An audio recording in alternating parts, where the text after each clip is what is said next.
أعوذ بالله من الشيطان الرجيم بسم الله الرحمن الرحيم من جاء بالحسنة فله 10 أمثالها ومن جاء بالسيئة فلا يجزى إلا مثلها وهم لا يظلمون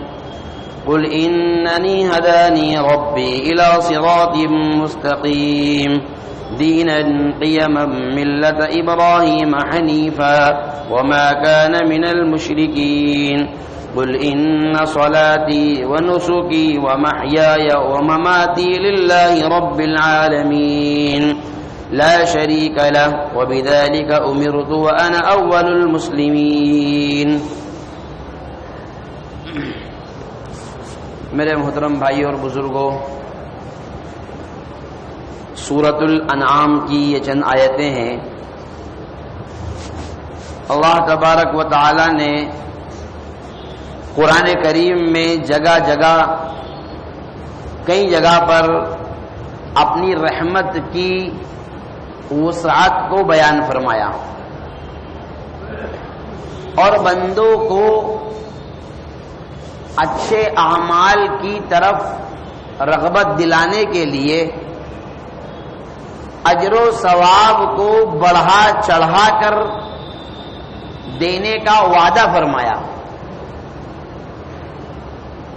کہیں فرمایا من جاء بالحسنۃ فلہ خیر منہا،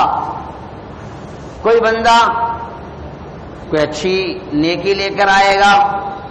اس کے لیے اس کو اس سے بہتر بدلہ دیا جائے گا. ایک جگہ ارشاد فرمایا اللہ کے راستے میں اللہ کے لیے روپیہ پیسہ خرچ کرنے والوں کے لیے مثل الذین ينفقون اموالهم فی سبیل اللہ کمثل حبۃ انبتت 7 سنابل، جو لوگ اللہ کے راستے میں خرچ کرتے ہیں.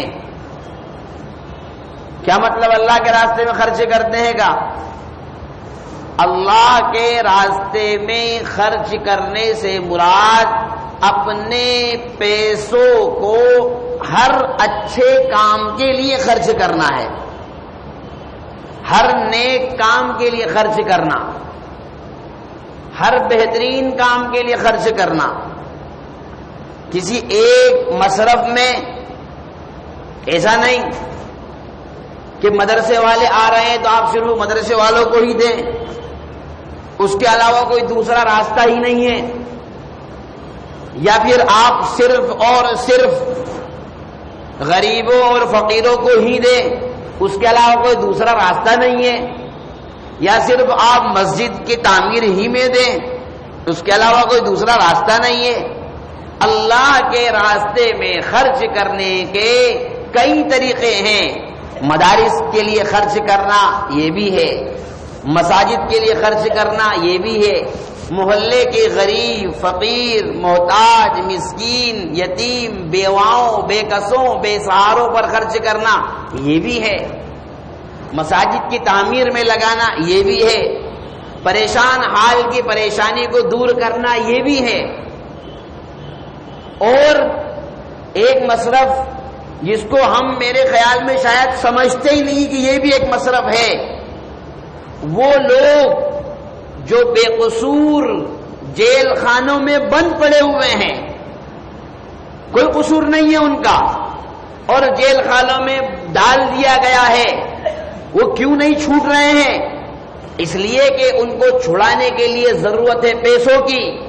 اور ہم نے اللہ کے راستے میں خرچ کرنے سے مراد یہ سمجھ لیا ہے کہ جہاں ہماری واہواہی ہو، جہاں پر ہمارا اعزاز ہو،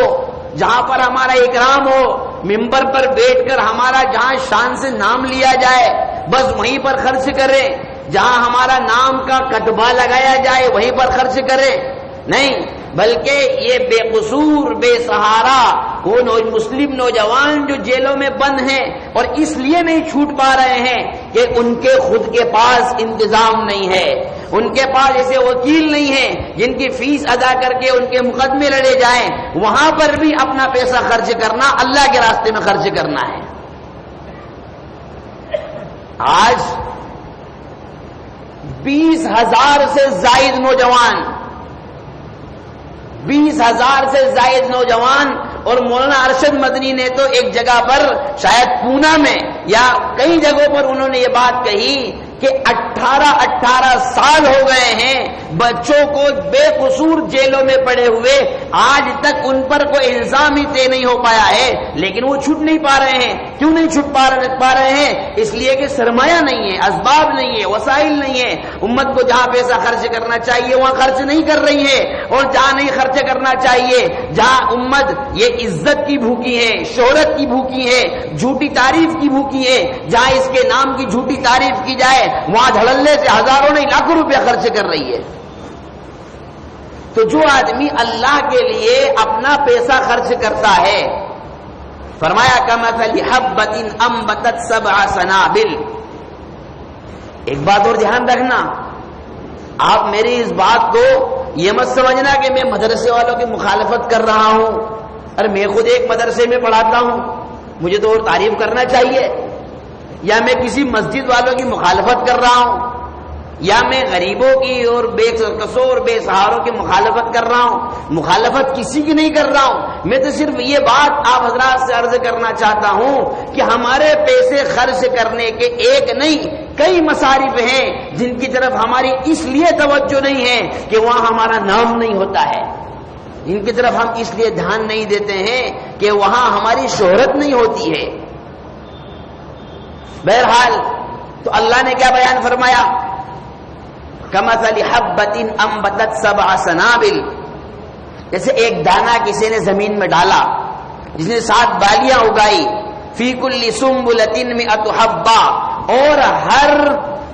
ہر دانے میں، ہر بالی میں 100 دانے ہیں. واللہ یضاعف لمن یشاء، اللہ جس بندے کو اس کے اخلاص کی بنیاد پر جتنا چاہتا ہے اضافہ کرتا ہے. تو قرآن کریم کی جو آیت میں نے آپ حضرات کے سامنے تلاوت کی، اللہ نے اپنے بندوں کو اچھے اعمال کی طرف رغبت دلائی اور فرمایا من جاء بالحسنہ فلہ 10 امثالھا، جو کوئی شخص ایک نیکی لے کر آئے گا اس کے لیے 10 گنا بڑھ کر اس کو دیا جائے گا. اسی لیے حضور صلی اللہ علیہ وسلم نے یہ بات ارشاد فرمائی کہ جب کوئی بندہ مومن کسی نیک عمل کا ارادہ کرتا ہے، اللہ تبارک و تعالی اس کے سوچ اور اس کی فکر اور اس کے ارادے کی وجہ سے ایک نیکی اس کے نامہ اعمال میں لکھ دیتے ہیں، اور جب وہ کر لیتا ہے تو اس کو 10 گنا بڑھا کر لکھتے ہیں، اور یہ 10 گنا کم سے کم ہے. واللہ یضاعف لمن یشاء، اللہ بندے کو جس طرح چاہتا ہے اس کے عمل کی بنیاد پر، اس کے عمل کی کوالٹی کی بنیاد پر، اس کے اندر کے اخلاص کی بنیاد پر، اس نے کس درد سے اس کو دیا ہے، اللہ جس کو چاہتا ہے بڑا کر دیتا ہے. اسی لیے بعض مزدوری کرنے والے، ٹھیلا چلانے والے، دھوپ میں تگاڑیاں اٹھانے والے، لوگوں کے جھوٹے برتن صاف کرنے والے، ان کا مسجد مدرسے میں 10 روپیہ وہ کام کر جاتا ہے کہ بڑے بڑے سرمایہ دار اور بڑی بڑی فیکٹریوں اور کمپنیوں کے مالک کا لاکھوں روپیہ بھی نہیں کرتا ہے. ایسے واقعات ہیں. اس لیے کہ وہ جو دے رہا ہے اپنی محنت سے وہ اللہ کو راضی کرنے کے لیے دے رہا ہے، اور میں اگر 1 لاکھ روپیہ دے رہا ہوں تو اس لیے دے رہا ہوں کہ مدرسے کے محتمم صاحب میں مدرسے جاؤں گا تو میری عزت کریں گے، میرے لیے اسپیشل کھانا بنوائیں گے، 10 لوگوں کے سامنے ممبر پر بیٹھ کر میری تعریف کریں گے. میں اگر ان کے جلسے میں جاؤں گا تو مجھے اسٹیج پر بٹھائیں گے اور لوگوں سے میرا تعارف کرائیں گے. کوئی فائدہ نہیں ہے، کوئی فائدہ نہیں ہے ایسے روپیہ خرچ کرنے کا اور ایسا پیسہ بہانے کا، کوئی فائدہ نہیں ہے. اللہ تبارک و تعالیٰ کے یہاں اگر ہمارے عمل کی قدر ہے تو اس عمل کی قدر ہے جو اس کو راضی کرنے کے لیے کیا جائے. آخر کیا وجہ ہے؟ حضور صلی اللہ علیہ وسلم نے یہ بات ارشاد فرمائی حضرات صحابہ کرام رضی اللہ عنہم اجمعین کے بارے میں کہ جن لوگوں نے اسلام کی تنگ دستی کے زمانے میں، عسرت کے زمانے میں، غربت کے زمانے میں ایک مٹھی کھجور اگر صدقہ کی ہے، حضور صلی اللہ علیہ وسلم نے فرمایا بعد والے لوگوں کے لیے، اور صحابہ کے دور ہی میں فرمایا۔ کمال کی بات تو یہ ہے کہ وہاں دونوں صحابہ موجود ہیں، پہلے والے بھی موجود ہیں، بعد والے بھی موجود ہیں۔ اس میں حضور فرما رہے ہیں کہ تم میں سے اگر کوئی شخص احد پہاڑ کے برابر سونا صدقہ کرے گا تو پہلے والوں کی ایک مٹھی کھجور کے صدقے کی برابری نہیں کر سکتا ہے۔ کیوں؟ اس لیے کہ بعض کے لوگوں کی اخلاص کی کوالٹی وہاں تک نہیں پہنچ سکتی ہے جو پہلے لوگوں کی۔ تو اگر ہمارا کوئی بھی عمل ہم کریں، اللہ تبارک و تعالی اس کو ہر حال میں بڑھا کر لکھتا ہے، 10 گنا بڑھا کر لکھتا ہے، اور اس سے زیادہ بڑھا کر لکھتا ہے۔ حدیث میں تو یہاں تک کہ آیا کہ 70 گنا بڑھاتا ہے، 700 گنا بڑھاتا ہے، 7000 گنا بڑھاتا ہے، اور ایک آیت نے فرما دیا یوفی الصابرون اجرهم بغیر حساب، اللہ کے جو صابر بندے ہیں ان کے اعمال کو تو بغیر حساب کتاب کے کوئی گنتی نہیں ہے۔ اس لیے قرآن میں ایک جگہ ہے ان اللہ یرزق من یشاء بغیر حساب، اللہ جس کو چاہتا ہے بغیر حساب کے رزق دیتا ہے۔ اللہ جس کو چاہتا ہے اتنا دیتا ہے کہ اسے خود پتہ نہیں ہے کہ کہاں سے آ رہا ہے۔ ہم دیکھتے ہیں دنیا میں کچھ لوگ ایسے ہیں بیچارے جو رزق کے لیے مارے مارے پھرتے ہیں، ادھر ادھر جو ہے گھومتے رہتے ہیں، مشکل سے 100 200 500 روپے کما پاتے ہیں۔ اور کچھ لوگ دنیا میں ایسے ہیں کہ جو صبح 10 بجے سے دکان کھلتی ہے تو جب بھیڑ لگنا چالو ہوتی ہے رات کے 10 بجے تک بھیڑ ختم ہونے کا نام نہیں لیتی ہے۔ تو یہ اللہ تبارک و تعالی کا اپنے بندوں کے ساتھ معاملہ ہے، لیکن نیک عمل اسی وقت کارگر ہے جبکہ مقصود صرف اور صرف اللہ کو راضی کرنا ہو۔ دنیا کی شہرت اور دکھلاوا اور جھوٹی عزت اور جو ہے جھوٹی کی واہواہی اگر یہ مقصود ہے، حضور صلی اللہ علیہ وسلم نے صاف طور پر حدیث شریف میں یہ بات ارشاد فرما دی ہے کہ اگر ریاکاری کے لیے اور دکھلاوے کے لیے کوئی اچھا عمل کیا ہے، چاہے وہ عمل اللہ کے راستے میں پیسہ خرچ کرنے کا ہو، چاہے وہ عمل دینداری کا ہی ہو، دین کا ہی ہو، نماز پڑھانے کا عمل ہو، بیان کرنے کا عمل ہو، لوگوں کی اصلاح کرنے کا عمل ہو، کوئی سا بھی عمل ہو، چاہے وہ عمل اللہ کے راستے میں جہاد کرنے کا ہو، کوئی سا بھی ہو، حدیث میں آتا ہے ایسے لوگوں کو قیامت کے دن بلایا جائے گا اور ان سے پوچھا جائے گا کہ آپ نے کیا کیا، تو سب یہ کہیں گے، وہ کہے گا یا اللہ تو نے علم دیا تھا، بہت اچھے اچھے بیانات کیے، یا اللہ تو نے مال دیا تھا، بڑی بڑی مدرسے والوں کی رسیدیں کٹائی، یا اللہ تو نے طاقت دی تھی، خوب جہاد کیا، خوب جو ہے کفار و مشرکین سے لڑا۔ اللہ تبارک و تعالیٰ فرمائیں گے یہ تم نے اس لیے کیا تھا کہ تم کو لوگ تمہاری تعریفیں کرے، لوگ تمہاری جھوٹی تعریفوں کے پل باندھے اور لوگ تمہاری واہواہی کرے، لوگ تمہیں ہاتھ اٹھائے پھرے۔ یہ کام تو دنیا میں ہو چکا ہے، اب یہ بتلائیے آخرت کے لیے کیا ہے آپ کے پاس؟ حضرت ابو ہریرہ رضی اللہ تعالی عنہ فرماتے ہیں حضور صلی اللہ علیہ وسلم نے ارشاد فرمایا کہ ایسے لوگوں کے لیے حکم دیا جائے گا کہ ان کو انہیں منہ کے بل گھسیٹ کر جہنم میں پھینک دیا جائے۔ تو قرآن کریم جو عمل کی ترغیب دیتا ہے اور جو اعمال کو بڑا چلا کر کرنے کا حکم دیتا ہے، میرے بھائی اس میں سب سے پہلی ضرورت ہماری یہ کہ ہم اس کام کو انجام دیں اللہ تبارک و تعالیٰ کے لیے۔ اگر ہم شہرت چاہتے ہیں، عزت چاہتے ہیں، واہواہی چاہتے ہیں، ہو جائے گی، ملے گی۔ اور کمال کی بات یہ ہے شہرت ان لوگوں کو بھی ملتی ہے جو واقعتاً شہرت چاہتے ہیں، اور شہرت ان لوگوں کو بھی ملتی ہے جو نہیں چاہتے ہیں۔ آپ نے دیکھا ہوگا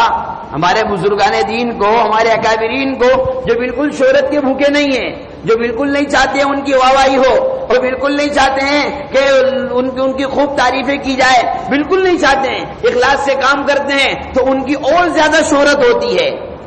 اللہ تبارک و تعالی اخلاص سے عمل کرنے کی بنیاد پر اور زیادہ شہرت عطا فرماتا ہے اور بغیر گناہ کے عطا فرماتا ہے۔ اور نیت اگر خراب ہو تب بھی شہرت ملتی ہے لیکن گناہ کے ساتھ ملتی ہے، اور وہ خراب نیت سارے کے سارے عمل کو ضائع کر دے گی۔ تو فرمایا من جاء بالحسنۃ فلہ عشر امثالھا ومن جاء بالسیئۃ، اور جو کوئی شخص برائی لے کر آئے گا فلا یجزا الا مثلها وهم لا یظلمون، تو اس کو اس برائی کے برابر ہی بدلہ دیا جائے گا اور اس میں زیادتی نہیں کی جائے گی۔ یہاں جو بات قابل غور ہے، یہ ابھی تک کا بیان تو وہ ہے جو آپ سنتے رہتے ہیں، جو قرآن کریم کا جو نکتہ ہے، تفسیر کی جو باریکی ہے وہ سمجھنے کی یہ ہے۔ قرآن نے فرمایا کہ من جاء بالحسنہ، جو کوئی نیکی لے کر آئے گا۔ اب کہاں لے کر آئے گا؟ یہ تو نہیں کہا کہ دنیا میں نیکی کرے گا، آپ اس کو غور کرو، یہ نہیں کہا دنیا میں نیکی کرے گا، بلکہ یہ کرے گا جو ہمارے پاس لے کر آئے گا۔ ہمارے پاس لے کر آئے گا کا مطلب یہ ہے کہ نیک عمل کرنے کے بعد کوئی ایسی برائی سرزد نہ ہوئی ہو جو اس نے اس نیک عمل کو خراب کر دیا ہو۔ بھائی آدمی جب اچھائی کرتا ہے، اچھا عمل کرتا ہے، اس کے نامہ اعمال میں اچھائیاں لکھی جاتی ہے۔ جب گناہ والا عمل کرتا ہے تو اس گناہ کی نحوست کی وجہ سے وہ اچھے عمل برباد ہوتے جاتے ہیں اور گناہ بڑھتے جاتے ہیں۔ اس لیے قرآن نے فرمایا کہ نیکی کرنا اصل نہیں ہے، بلکہ نیکی کو بچا کر لے جانا اصل ہے، اور نیکی بچ کر اسی وقت جا سکتی ہے جبکہ ہم نیک عمل کرنے کے بعد اس کو برباد کرنے کی کوشش نہ کریں۔ اسی لیے قرآن کریم نے تیسرے پارے میں ان لوگوں کو خاص طور پر جو اللہ کے راستے میں خرچ کرتے ہیں، اپنا پیسہ خرچ کرتے ہیں، ان کے لیے خاص طور پر ارشاد فرمایا یا ایھا الذین آمنوا لا تبطلوا صدقاتکم بالمن والاذى، اے ایمان والو، اگر تم اللہ کے لیے پیسہ خرچ کر رہے ہو تو اپنے ان صدقات کو، اپنے ان زکوٰۃ کو، اپنی ان خیرات کو احسان جتلا کر اور تکلیف دے کر برباد مت کرو۔ یعنی اگر ہم نے کسی کے ساتھ اچھائی کی، ہم کو معلوم ہے کوئی آدمی غریب ہے بیچارہ، اس کے پاس رہنے کے لیے مکان نہیں ہے، ہم نے زکوٰۃ کا پیسہ اس کو دے دیا، پلاٹ دلوا دیا، اس کو مکان بنوا دیا، اب بھول جاؤ۔ اب ہمارا کام یہ ہے کہ ہم بھول جائیں کہ ہم نے اس کو پیسہ دیا تھا، یہ نہیں کہ لوگوں کے سامنے کہتے پھرے، یا وہ جب بھی وہ ملے ہاں اور اپنا جو پیسہ دیا تھا وہ مکان کے ساتھ ٹھیک ٹھاک رہ رہے ہیں اس کے اندر، تاکہ 10 لوگوں کو پتہ چلے کہ یہ فلاں مکان اس نے بنا کر دیا ہے۔ تو قرآن نے فرمایا باطل مت کرو، اس کا نقصان کیا ہوگا؟ ٹھیک ہے تھوڑی بہت لوگ آپ کی تعریف کر دیں گے، لیکن آپ نے جو احسان کیا تھا اللہ تبارک و تعالیٰ کے فرمان کے مطابق آپ کا وہ احسان ریجیکٹ کر دیا جائے گا۔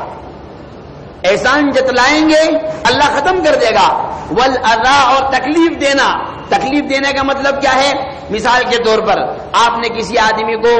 10,000 روپے دیے، غریب تھا، پریشان تھا بیچارہ، اب آپ چاہتے ہیں کہ وہ آپ کی ہاں میں ہاں ملائے، اب آپ چاہتے ہیں کہ وہ آپ کی غلامی کرے، تھوڑا بہت زکات، لوگ ایسا کرتے ہیں، دنیا میں ایسا ہوتا ہے، لوگ زکات اور صدقہ غریبوں کو اس لیے بھی دیتے ہیں تاکہ یہ اپنے سائڈ سے کام کرتا رہے اور جیسا اپن کہیں ویسا کرتا رہے، اور ذرا سا اس نے نہ کی، کوئی کام تم نے بتایا اور اس نے نہیں کیا تو پھر کیا کہتے ہیں؟ سارے احسان بھول گئے یار، 5 سال سے اس کو رمضان میں کوئی رمضان ایسا نہیں جاتا ہے کہ اس کے گھر میں 10,000 روپے نہیں دے کر آتا ہوں، ایک چھوٹا سا کام نہیں کر پایا۔ آپ کا 5 سال سے جو آپ 10-10 ہزار دے رہے تھے وہ 50,000 کی پوری گڈی ختم، اب کچھ نہیں ملنا ہے اس پر۔ قرآن لا تبطلوا صدقاتکم بالمن والاذى، اس لیے میرے بھائی جو آیت میں نے بیان کی ہے من جاء بالحسنہ، نیکی کو لے کر آنے کا مفہوم یہ ہے کہ ہم کوئی بھی نیک عمل کریں اور اس پر اللہ تبارک و تعالیٰ سے بدلہ چاہتے ہیں، 10 گنا بڑھ کر چاہتے ہیں، 70 گنا بڑھ کر چاہتے ہیں، 700 گنا بڑھ کر اگر چاہتے ہیں تو ہمارا کام یہ ہے کہ اس نیک عمل کو کسی بد عملی کے ذریعے سے ضائع نہ کر دیں۔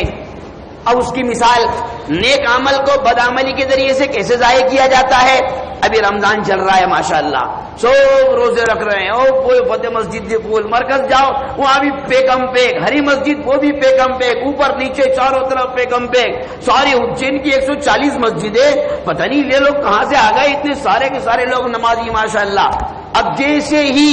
27 پر قرآن ختم ہوا اب سارے کے سارے غائب، عید کی نماز جیسے ہی ہوئی سارے کے سارے غائب، اور سلمان اور شاہ رخ نے کوئی نئی فلم نکالی، اب اس میں آتا ہے اخبار میں آپ پڑھیں گے کہ فلاں فلم نے ایک دن میں 300 کروڑ کمائے، اس میں سے لامحالہ 299 کروڑ مسلمانوں کا پیسہ ہے۔ آپ سرچ کیجئے، تحقیق کیجئے، میں اس پر اگر قسم کھا لوں تو میں انشاءاللہ حانس نہیں ہوں گا کہ 300 کروڑ میں سے 299 کروڑ روپے وہ ہیں جو مسلمانوں نے اس کے اکاؤنٹ میں ڈلوائے ہیں۔ ارے اتنا پیسہ کسی غریب کی مدد میں خرچ کر دیتے، وہ 20,000 سے زائد نوجوان بچے تمہارے جیلوں میں بند ہیں، ارے ان کے لیے امداد کے طور پر خرچ کر دیتے، یتیموں کی تعلیم پر خرچ کر دیتے، کسی بے سہارا کے سہارا بننے میں خرچ کر دیتے، کسی اچھے عمل میں خرچ کر دیتے۔ وہ دیہات اور وہ گاؤں جہاں مسجد مدرسوں کے لیے پیسے نہیں ہیں وہاں جا کر مسجد بنوا دیتے، مدرسے بنوا دیتے، کسی کا مکان بنوا دیتے، کسی کے لیے عید کا انتظام کروا دیتے، کسی غریب کے سر پر ہاتھ رکھ کر اس کے لیے عید کی خوشی کے جوڑے بنوا دیتے۔ تو اللہ تبارک و تعالی اس کی وجہ سے تمہیں جو ہے کہ تمہیں درجات جنت کے بلند کرتا اور تمہارے لیے اللہ مغفرت کے وعدے کر دیتا۔ لیکن میرے بھائی یہ ہے من جاء بالحسنۃ فلہ عشر امثالھا ومن جاء بالسیئۃ، کس طریقے سے نیکی کو ضائع کیا جاتا ہے۔ نیکی اس طرح ضائع ہوتی ہے، آپ سوچ رہے ہوں گے کہ مولوی صاحب نیک عمل کر لیا تو وہ کوئی ضائع ہونے والا ہے، اس طرح ضائع ہوتا ہے۔ آپ مجھے بتائیے کیا اس کا مشاہدہ ہم لوگ نہیں کرتے ہیں؟ کیا اس کا تجربہ ہم لوگ نہیں کرتے ہیں؟ تو میرے بھائی ہم جو عمل کر رہے ہیں اللہ کی توفیق سے، ایک تو اللہ کا انعام سمجھے، اپنی کوئی طاقت نہیں ہے، اپنا اس میں کوئی کمال نہیں ہے، ہمارا اس میں کوئی کمال نہیں ہے، یہ اس رب ذوالجلال کی توفیق ہے جو ہمیں اتنی ہمت دے دیتا ہے کہ ہم چل کر اس کے گھر میں آ کر 2 قدم چل لیتے ہیں اور 2 رکعت پڑھ لیتے ہیں، تھوڑا بہت قرآن سن لیتے ہیں، تھوڑے بہت آنسو اس کے بارگاہ میں بہا لیتے ہیں۔ یہ اس کا انعام ہے اور اس کا احسان ہے۔ اتنا اور کریں، اتنا اور کرے کہ اپنے نیک اعمال کو بد اعمالی کے ذریعے سے ضائع نہ کرے۔ اور اس کا آسان طریقہ یہ ہے کہ جو ایک نظام ہم رمضان المبارک میں اللہ کو راضی کرنے کا بناتے ہیں، ارادہ کر لے، تہیہ کر لے کہ ہمارا یہ نظام انشاءاللہ موت تک چلتا رہے گا اور ہم انشاءاللہ موت تک اسی طریقے سے اچھے اعمال سے جڑے رہیں گے جس طریقے سے ہم رمضان میں جڑے ہوئے ہیں، تو برائیوں کا خاتمہ ہوگا، اچھا معاشرہ وجود میں آئے گا، اور معاشرے میں ہمارے سماج میں جو بیماریاں پیدا ہو رہی ہے ان سب کا خاتمہ ہوگا، اور ایک اچھا معاشرہ جس کی ہم شکایت کرتے ہیں کہ ہمارا ماحول خراب ہو گیا، ماحول بگڑ گیا، بچے بگڑ گئے، بچیاں بگڑ گئی، نوجوان بگڑ گئے، نوجوان بچیاں بگڑ گئی، ان ساری چیزوں کا علاج صرف اور صرف یہی ہے کہ ہم اپنے اللہ سے ایسے تعلق قائم رکھیں پوری زندگی جس طریقے سے ہم رمضان المبارک کے مہینے میں قائم رکھتے ہیں۔ دعا فرمائیں اللہ تبارک و تعالی ہم سب کو صحیح سمجھ عطا فرمائے اور اللہ ہم سب کو کہنے سننے سے زیادہ عمل کی توفیق عطا فرمائے۔ وما توفیقی الا باللہ۔